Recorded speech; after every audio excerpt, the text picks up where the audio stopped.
سؤال جالي كتير جدا منكو: ازاي نحفظ مفروشات العروسة؟ والامهات اللي بتحب تجهز بناتها وهي صغيرة بتبقى خايفة دايما تجيب الملابس وتجيب المفروشات علشان ما يحصلهاش اي تلف. النهاردة هقولك ازاي تحفظيها بالسنين. وكمان الموضوع عايزة اقولك سهل جدا جدا، بس تابعيني لاخر الفيديو. تعالوا بينا نسمي الله ونصلي على الرسول ونقول اللهم صل وسلم وبارك على سيدنا محمد وعلى آله وصحبه أجمعين. ازيكم عاملين ايه؟ يا رب تكونوا بخير. السؤال ده اتكرر جدا اتكرر كتير يعني في التعليقات. عايزين نعرف ازاي نحفظ مفروشات العروسة ونخزنها بطريقة كويسة. وزي ما انا معوداكم، لما بيجي لي سؤال مهم كده بعمل لكم فيديو علشان تبقى الإجابة كافية ووافية ليكم وتفهموا مني انا قصدي ايه. النهارده هنشوف الطريقة الصحيحة لحفظ مفروشات العروسة. طبعا احنا بنتكلم النهارده عن الفوط وعن اطقم السرير والملايات. لكن البطاطين واللحفة دي بتيجي في اكياس كده بسوسته، فهي بتكون حافظة نفسها. ما علينا غير ان بنحط عليها ملاية او بنكلفتها بملاية او اي حاجة.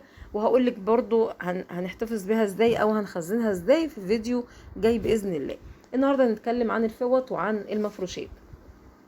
اهم حاجه يا بنات انك وانتي بتخزني المفروشات والفوط في جهازك، ابعدي عن الميه خالص. يعني ما تحطيش الحاجات دي قريبه من الميه، لازم تشيليها في حته عاليه، زي مثلا فوق الدولاب، او لو عندك ترابيزه مثلا كبيره كده تكون يعني تتحمل الضغط والشيل والحط وكده، او كميات الوزن يعني. فانتي بتحطي عليها المفروشات كلها بالفوط كلها، يعني بعيدا عن الميه وكمان بعيد عن الشمس. يعني ما تبقاش انت عندك المكان ده جنب شباك وحاطه مفروشاتك جنب شباك والشباك بيدخل شمس. لا، ما تعمليش كده خالص. لازم الاوضه اللي انت مخزنه فيها مفروشاتك تكون بعيدا عن الشمس، بعيدا تماما عن الشمس. خلاص كده، علشان الشمس بتبهت لون المفروشات. طيب الخطوة اللي بعد كده بقى، طبعا انتوا عارفين ان كل الفوط بتيجي في كراتين زي ما انتوا شايفين كده، والكراتين دي قبل ان هي تشرب مية، وقلنا احنا هنحفظ حاجتنا بعيد عن المية. الحاجة التانية بقى علشان خاطر نغلفها ونبتدي نخزنها او نحفظها ونشيلها، قدامك حاجتين: يا هتحطيها في كراتين، والكراتين دي هتبسطريها بلزق تبسطريها يعني كويس بلزق عشان ما يخشهاش اي تراب او اي اتربه يعني او اي حاجه. وفي نفس الوقت بتغلفي طبعا كل كرتونه بالاستريتش راب. يعني الاول بتجيبي بكره الاستريتش راب وبتبتدي تغلفي كل كرتونه من اطقم السرير، وبتغلفي كل كرتونه من الفوط. وبعد كده زي ما قلت لك قدامك حاجتين: يا بتحطي الحاجه دي في كراتين، يا اما بتحطيها في اكياس. طبعا انت عندك مقاسات، يعني الفوط ممكن تحطيها في كراتين عادي خالص، لان مقاس كرتونة الفوط بتكون صغيرة، فانت ممكن تحطيها في كراتين. الكرتونة ممكن تاخد معاكي يعني الكرتونة الكبيرة ممكن تاخد معاكي 6 كراتين من الفوط، او 5 كراتين من الفوط حسب الحجم بتاعها. وبعد كده بتقفلي الكرتونة وبتبتدي تجيبي البلاستر وبتبستري الكرتونة وبتشيليها. ودايما بقولك اكتبي على الكرتونة انت حاطه جواها ايه. بتعملي زي ورقة كده من كراسة وبتكتبي عليها مثلا فوط. ممكن تكتبي الالوان كمان على الورقة علشان ما تكرريش الحاجة اللي انت جايباها. الورقة دي بتلزقيها بلزقة بسيطة على الكرتونة من بره، بحيث انت بعد فترة، والله انا كنت بحط الكراتين وببسترها وبحطها وانا لسه برصها بنسى هي فيها ايه. يعني قبل ما بخلص الرص الكراتين بتبقى شبه بعضها فانا بنسى. فكنت بعمل ايه بقى في الاخر علشان خاطر ما اتلخبطش؟ بجيب ورقه كده من كراسه وبكتب ايه اللي جوه الكرتونه قبل ما برفع الكرتونه واحطها في وسط الكراتين. فزي ما قلت لك كده، الحاجه اللي زي الفوط اللي قدامك دي مقاسها صغير هتخش في كراتين.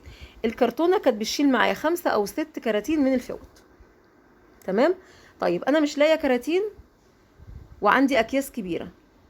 تمام، حطي الكراتين دي بعد ما تغلفيها بالاستريتش راب علشان ما يخشش جواها تراب. انت اهم حاجه غلفي اي حاجه عندك خايفه عليها بالاستريتش راب علشان ما يخش جواها اي اتربه.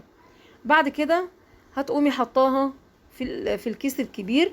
الاكياس دي بصي، انت اصلا بتشتري المفروشات، بيدونا المفروشات في اكياس كبيره، ودي العاده يعني دايما بيدونا اكياس كبيره واحنا بنشتري المفروشات.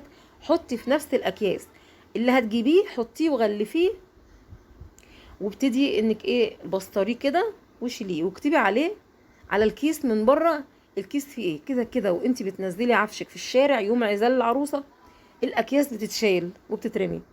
الكراتين بتاعت المفروشات، طبعا احنا بنشيل المفروشات من الكراتين وبنبتدي نرصها زي ما انت شايفه كده. انا بصور لك، جايبه لك لقطات من يوم عفش او فرش، من يوم عزال العروسه بعد ما وصل شقه العريس، علشان اعمل لك الفيديو ده. جمعت لك طبعا التجميعه دي علشان خاطر تستفادي. يبقى احنا كده قلنا هنغلف بالاسترتش راب، دي اول خطوه. تاني خطوه هنحط في الكراتين. ما عنديش كراتين هنحط في اكياس كبيره.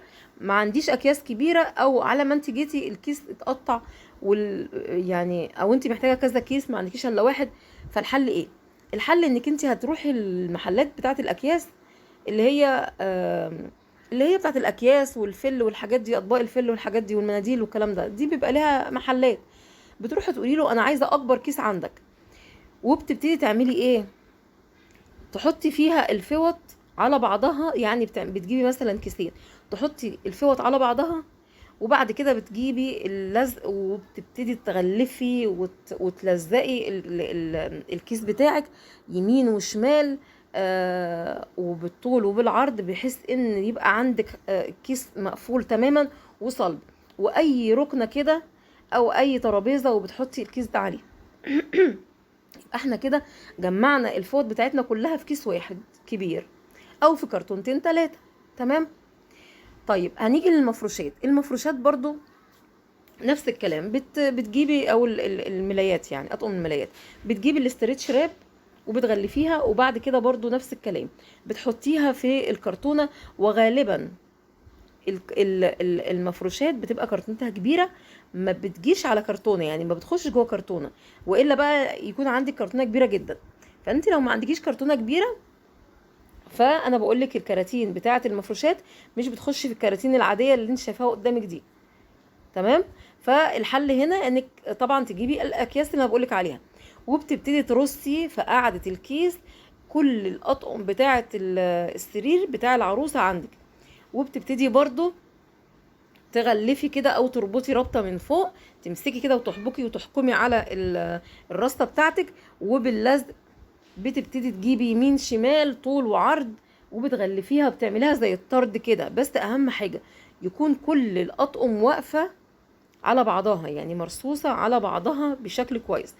هتقلقي وتقولي لي طيب الاطقم هتبقى كتير وانا هحطها على بعضها، ممكن تتكسر ممكن تتطبق. لا، اطقم السراير بتاعه الملايات دايما الكراتين بتاعتها بتبقى صلبه، ولو حطيتي يعني رصه من الارض لغايه السقف عمرها ما تطبق بعضها ولا اي حاجه.